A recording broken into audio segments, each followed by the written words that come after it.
La Universidad Francisco Gavidia de El Salvador, a través de la dirección de UFG Editores, que preside el licenciado Óscar Martínez Peñate, realizó la entrega del libro Anastasio Aquino, caudillo de las tribus nonualcas, al alcalde de San Vicente, Rigoberto Saravia Mejía, en un acto sin precedentes en donde participaron representantes de las comunidades indígenas de la zona. Peñate informó del descubrimiento de la tumba de Anastasio Aquino a dichas autoridades el pasado 22 de mayo de 2006 y se acordó realizar un acto conmemorativo de la muerte del caudillo indígena frente a la iglesia del Pilar en San Vicente el 23 de julio de 2006, en donde se hicieron presentes además de los indígenas, dirigentes obreros y campesinos. El licenciado Óscar Martínez Peñate explicó en su discurso en San Vicente los pormenores del acto conmemorativo. En aquella época, 1833, alrededor de 12 años después de la independencia de Centroamérica, en aquella época los indígenas eran reclutados forzosamente para que sirvieran de carne de cañón en las guerras que en aquellos tiempos se llevaban a cabo.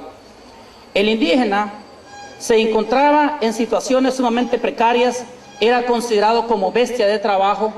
Los amos castigaban corporalmente a los indígenas.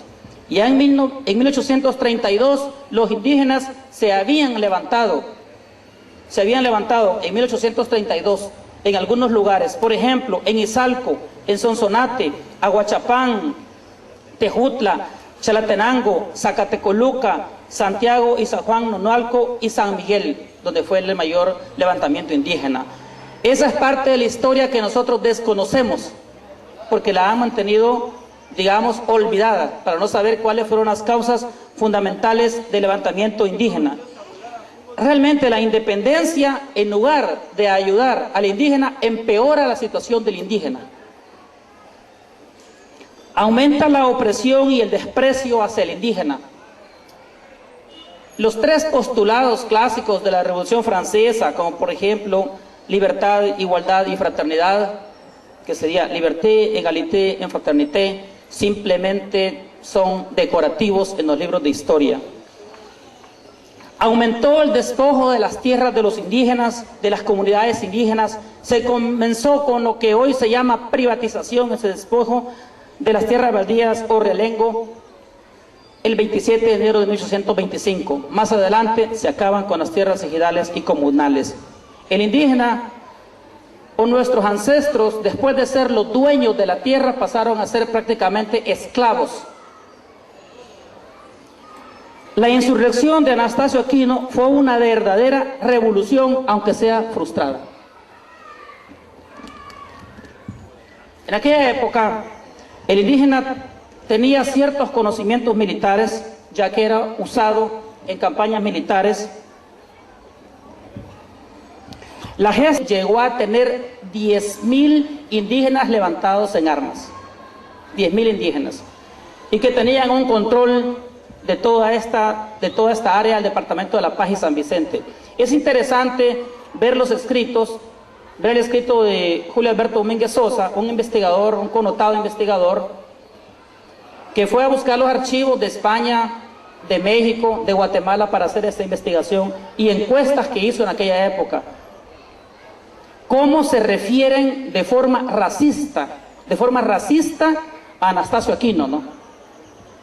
Y que sigue predominando pues ese análisis.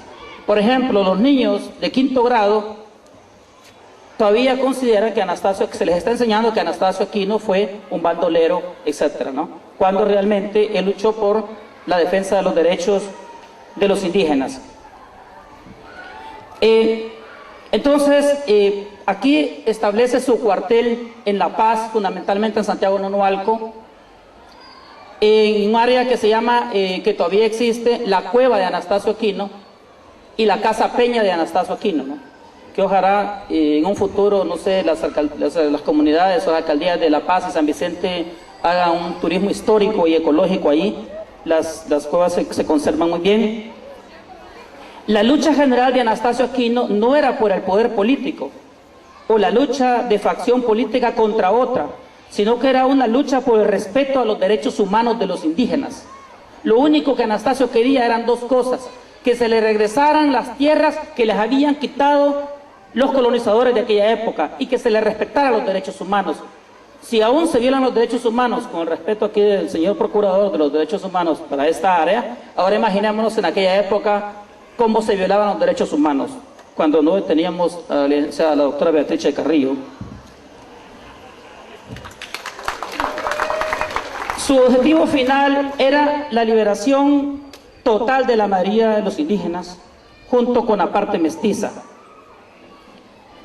Las calumnias racistas de Anastasio Aquino llegan hasta lo más bajo. Dice, un historiador dice, ¿cómo era Anastasio Aquino? Horrible, feo, como cualquier indio. Se presume, no se presume, hay datos que sí es cierto, Anastasio Aquino estuvo aquí donde estamos nosotros, en 1833. Aquí en la iglesia tenían las riquezas, los añileros de aquella época, y por eso Anastasio vino aquí. Pero hay otra situación, que Anastasio Aquino era un ferviente católico. Entonces, el hecho no es comprobable que el hecho que Anastasio Aquino se coronó rey de los nonualcos, que le quitó la corona a San José. No lo hizo, pero nosotros lo consideramos rey de los nonualcos.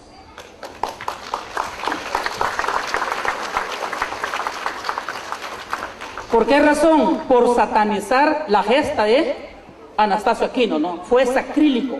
Entró, destrozó y se coronó reino, para que los indígenas, para que el pueblo, para que los mestizos no siguieran con esa lucha, ¿no? Pero por más que se ha hecho de ocultar 175 años la sepultura y más de 45 años la historia de Anastasio Aquino, aquí estamos y decimos presente Anastasio Aquino. Anastasio Aquino sacó decretos. Anastasio Aquino era una persona muy inteligente e dictó los siguientes decretos: de guardar el orden público y el respeto de los bienes. Al ladrón se le castigará con cortarle la mano. ¿Se da cuenta usted? Era un respetuoso de los bienes. También la usura en aquella época era terrible, y el decreto de Tepetitán del 16 de febrero de 1833 en Tepetitán antiguo dice: queda libre de pagar los deudores que se encontraban en territorio liberado. Prohibición de ingerir bebidas alcohólicas. Y la historia nos viene diciendo exactamente, la historia oficial nos viene diciendo exactamente lo contrario. Y aquí hay una cuestión que es muy importante, que Anastasio Aquino fue el primero en emitir un decreto en protección a las mujeres, primero que en Europa, primero que en Estados Unidos, en Tepetitán.